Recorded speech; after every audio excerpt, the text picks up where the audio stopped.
Donc nous avons maintenant, et je me tourne vers Laetitia Martinez, un rapport de situation, c'est-à-dire un rapport qui doit précéder un plan d'action à venir sur l'égalité homme-femme dans notre collectivité. Laetitia. Oui, merci Madame la Présidente. Mes chers collègues, j'ai beaucoup de plaisir à vous présenter ce premier rapport sur l'égalité entre les femmes et les hommes de la région Bourgogne-Franche-Comté. Il s'agit d'un exercice nouveau, mais un exercice qui a vocation à s'inscrire durablement dans l'action régionale. La présentation de ce rapport, j'y arrive, Monsieur Sauvadet, répond effectivement à des obligations législatives et réglementaires, celle de la loi du 4 août 2014 sur l'égalité réelle entre les femmes et les hommes. Elle vient compléter un arsenal législatif déjà bien présent qui a beaucoup évolué ces dernières années. Je pense notamment à la parité dans les conseils départementaux, je pense à la garantie contre les impayés de pensions alimentaires, à la prise en charge à 100% de l'IVG, à la suppression du délit de racolage passif ou encore au partage du congé parental. Pour autant, mais bien sûr, je ne peux pas ne pas faire référence à la loi 2012, mais j'y viendrai.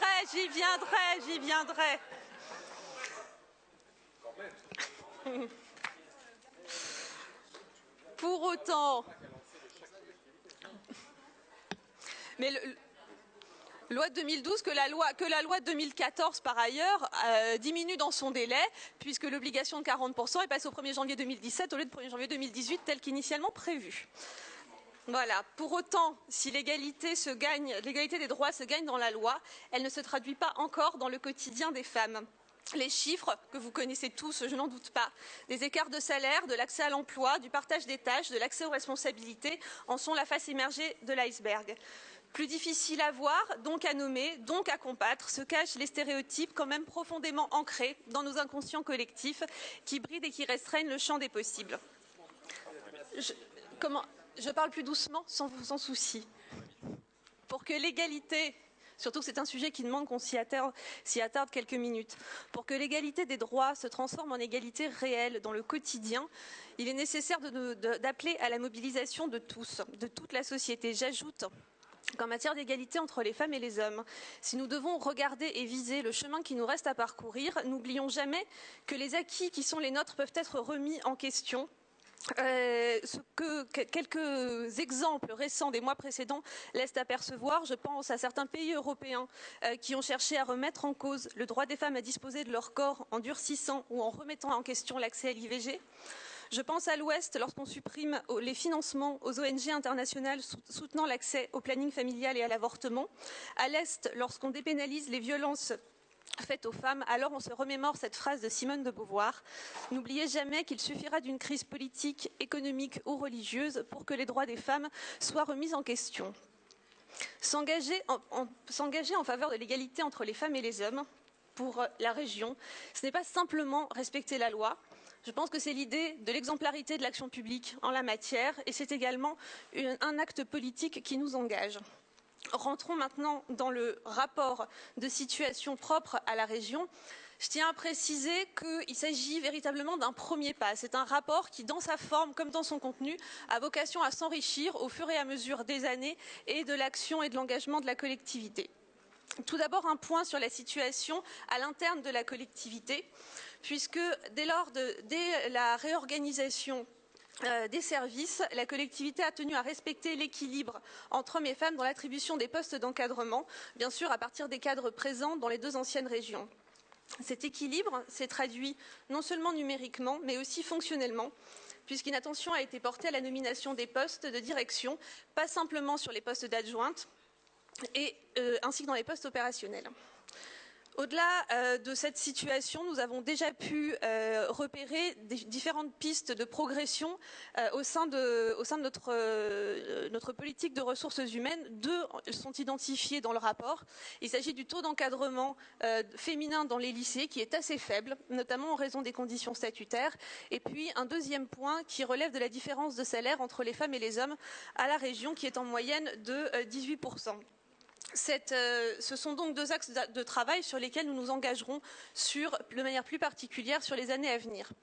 De la même manière, et pour faire écho à ce qui a été évoqué ce matin, le projet social tel qu'il a été adopté a bien évidemment pris en compte la question de l'égalité entre les femmes et les hommes dans sa mise en œuvre. J'en prends deux exemples.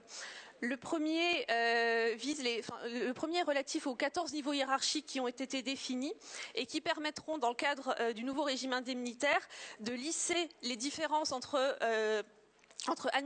filière administrative et filière technique qui, nous le savons, est à l'origine des différences de salaire qui sont aujourd'hui constatées dans la fonction publique.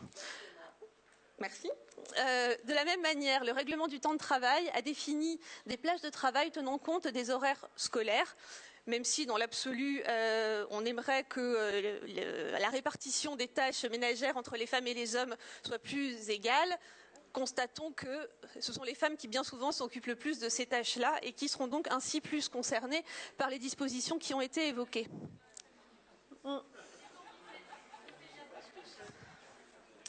Puis un troisième axe relatif à la lutte contre les discriminations, qui nécessite une campagne de communication interne. On parle beaucoup aujourd'hui des questions de violences faites aux femmes, de harcèlement sexuel, d'agression sexuelle. Je crois que, au vu de la parole qui se libère en ce moment, il est important pour la collectivité de pouvoir se préparer, d'être en mesure d'accompagner correctement, le mieux possible, en tout cas toute situation qui pourrait se faire jour dans ce cadre-là. Vous avez tout un tas de données chiffrées que je ne vous commenterai pas, puisque j'imagine que vous en avez pris connaissance et qui font état des différences entre les femmes et les hommes, leur place dans la collectivité, leur place aux différents grades. On peut quand même constater un recours au temps partiel chez les femmes de 90% dans la collectivité, qui est supérieur de 10 points à la moyenne nationale, qui elle se situe à 80%. Donc je ne vous fais pas le commentaire de l'ensemble de ces tableaux. Simplement, je voudrais aussi souligner le rapport tel qu'il vous est présenté n'est pas qu'un rapport de situation au sein de la politique de ressources humaines de la collectivité. C'est d'ailleurs bien pour ça qu'il s'inscrit en amont des débats budgétaires et du DOP que nous allons examiner.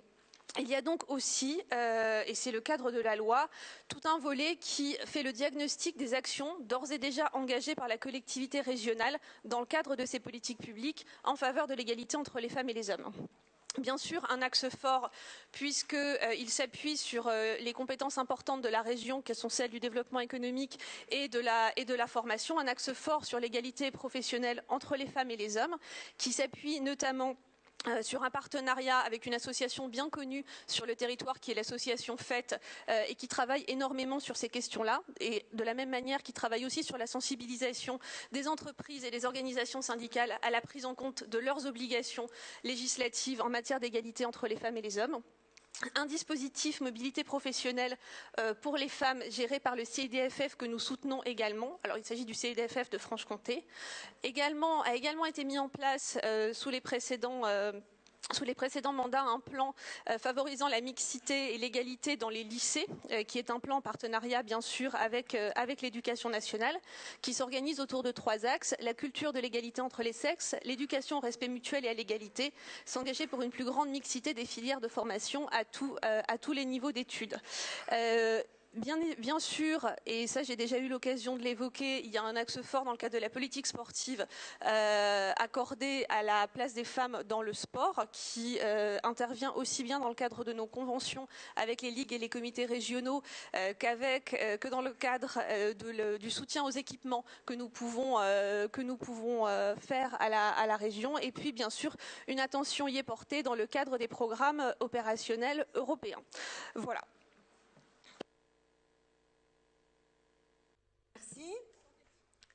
Qui souhaite